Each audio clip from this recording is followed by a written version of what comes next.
Hello everyone and welcome to today's lecture.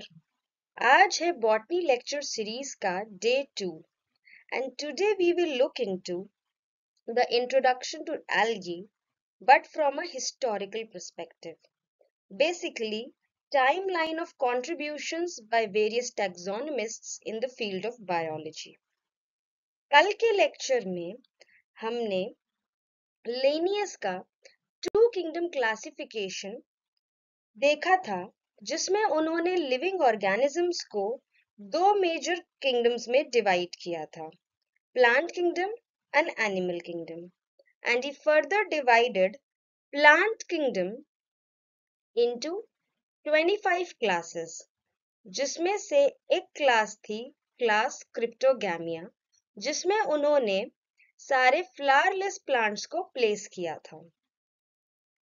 Further ये class divide की थी उन्होंने इनटू 4 ऑर्डर्स। पहला ऑर्डर था फिलिसिस, जिसमें उन्होंने प्लेस किया था टेरिडोफाइट्स को। सेकेंड ऑर्डर था मसाई, जिसमें उन्होंने मॉसेस एंड लीफी लिवरवर्ट्स रखे थे। थर्ड वाज एल्जी, जिसमें एल्जी, लाइकेंस एंड थैलोस लिवरवर्ट्स को प्लेस किया था। And last and fourth order जो था वो फंजाई था। सो कार्लस लिनस ने 1754 में प्लांट किंगडम को डिवाइड किया था इनटू 25 क्लासेस, एंड जो बेसिस था क्लासिफिकेशन का वो था number of stamens and carpels, the union of stamens and carpels, and the presence और absence of stamens and carpels in the flower.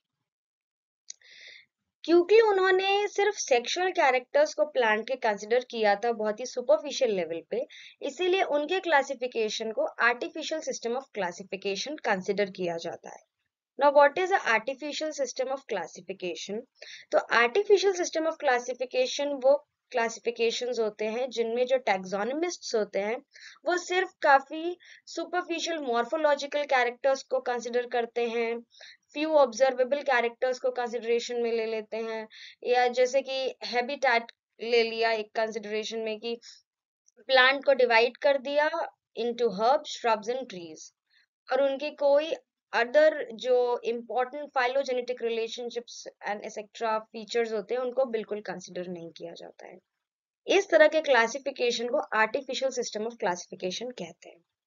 इसी के एकदम कॉन्ट्ररी जो नेचुरल सिस्टम ऑफ क्लासिफिकेशन होता है, उसमें जो ग्रुप्स होते हैं, जो क्लासिफिकेशन होती है, उसमें उनके एवोल्यूशनरी रिलेशनशिप्स, उनकी जो नेचुरल एफिनिटीज होती है, यानी कि अगर कोई दो groups same ancestor, common ancestor share करते हैं तो उनको साथ में रखा जाता है, उनको क्लोज बाय रखा जाता है। सो फाइलोजेनेटिकली उनको अरेंज किया जाता है, एंड बिसाइड्स मॉर्फोलॉजी, साइटोलॉजी या और भी कैरेक्टर्स को कंसिडर किया जाता है, but majorly it relies on evolutionary और फाइलोजेनेटिक रिलेशनशिप्स। इस तरह के क्लासिफिकेशन को नेचुरल सिस्टम ऑफ क्लासिफिकेशन कहते हैं। जो ये हिस्टोरिकल आज हम बैकग्राउंड ये देख रहे हैं क्लासिफिकेशन का, इसमें जो पहला हमने देखा वो कार्लिस लिनस थे। इनके बाद आए जो दूसरे इम्पोर्टेंट कंट्रीब्यूशन था वो था एएलडी जूशू का। एएलडी जूशू ने क्या किया, प्लांट्स को डिवाइड किया into 3 major groups, acotyledons, monocotyledons and dicotyledons. And जो इनके एकोटिलिडन्स प्लांट ग्रुप था that was approximately equivalent to Linnaeus के क्रिप्टोगैमिया क्लास से। तो एएलडी जूशू ने 1789 में फर्स्ट टाइम अटेम्प्ट किया प्लांट को डिवाइड करने का on the basis of their natural affinities, इसीलिए इन्हें कहा जाता है कि इन्होंने फर्स्ट टाइम एक नेचुरल सिस्टम ऑफ क्लासिफिकेशन दिया। इसके बाद आया important contribution from a German botanist जो थे विल्हेम हॉफमिस्टर। तो हॉफमिस्टर ने क्या किया था, उन्होंने 1851 में स्टडी किया था life cycles of various plant groups which were coming under vascular cryptogams या mosses, और इनके इस स्टडी से उन्होंने कंसेप्ट को प्रोड्यूस किया, और वो कंसेप्ट था ऑल्टरेशन ऑफ जनरेशन का, जो कि प्लांट के लाइफ साइकिल में बहुत इंपॉर्टेंट फिनोमेना होता है। जब हम एल्गी, ब्रायोफाइट, टेरिडोफाइट्स का लाइफ साइकिल स्टडी करेंगे, वी विल सी कि alteration of generation between the gametophyte and the sporophyte कितना इम्पोर्टेंट फिनोमेना होता है ये, एंड इससे बहुत इम्पोर्टेंट क्वेश्चंस भी बनते हैं। So concept of alteration of generation जो आया, वो एक बहुत इम्पोर्टेंट लैंडमार्क था in the history of biology या बॉटनी। इसके बाद चार्ल्स डार्विन को हम सब जानते हैं कि चार्ल्स डार्विन ने प्रपोज किया था the theory of evolution, and ये इसलिए इतना ज्यादा इम्पोर्टेंट हो जाता है यहाँ पे because the theory of evolution inspired the taxonomists to classify organisms based on their phylogeny.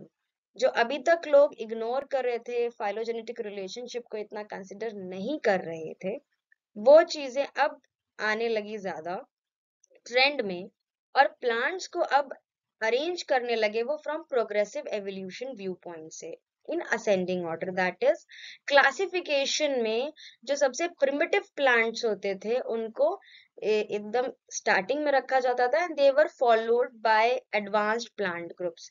तो इस तरीके से क्लासिफिकेशन अब एक सिस्टमैटिक फॉर्म लेने लगा था।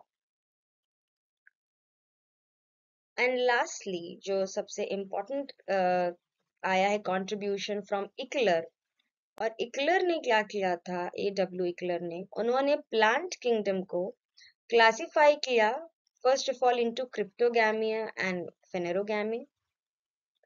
क्रिप्टोगैमिया को उन्होंने फर्दर 3 डिविजन्स में क्लासिफाई किया था, थैलोफाइटा, ब्रायोफाइटा एंड टेरिडोफाइटा।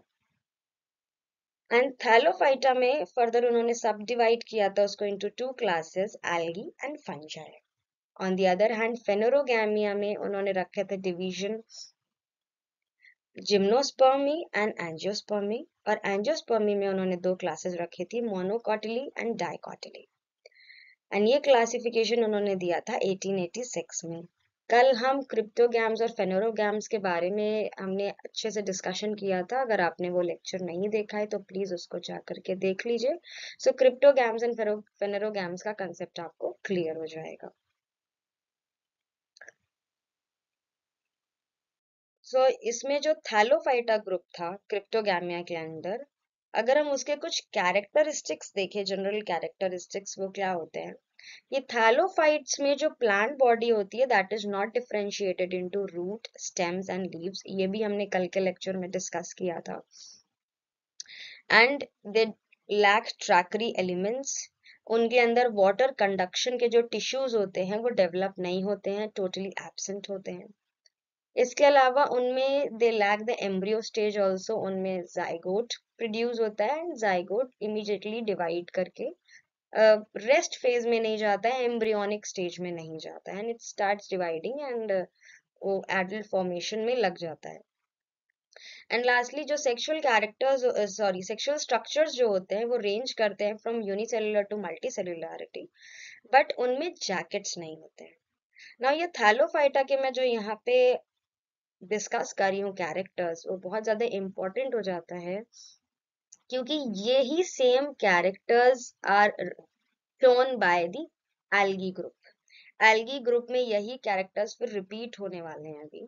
वो भी सेम थैलॉइड बॉडी होता है, there is no root, shoot और leaves, they lack tracheary elements, they don't have embryonic stage, and उनके सेक्सुअल स्ट्रक्चर्स जो होते हैं वो यूनिसेलुलर टू मल्टीसेलुलर रेंज करते हैं, एंड उनमें कोई जैकेट या स्टेराइल कवरिंग या प्रोटेक्टिव कवरिंग नहीं होती है।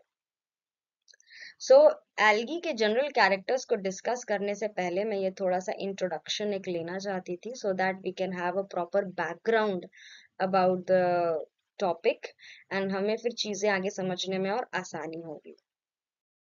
सो या that's all for today, thank you. And अब नेक्स्ट लेक्चर में हम एल्गी के जनरल कैरेक्टर्स को टेकअप करेंगे।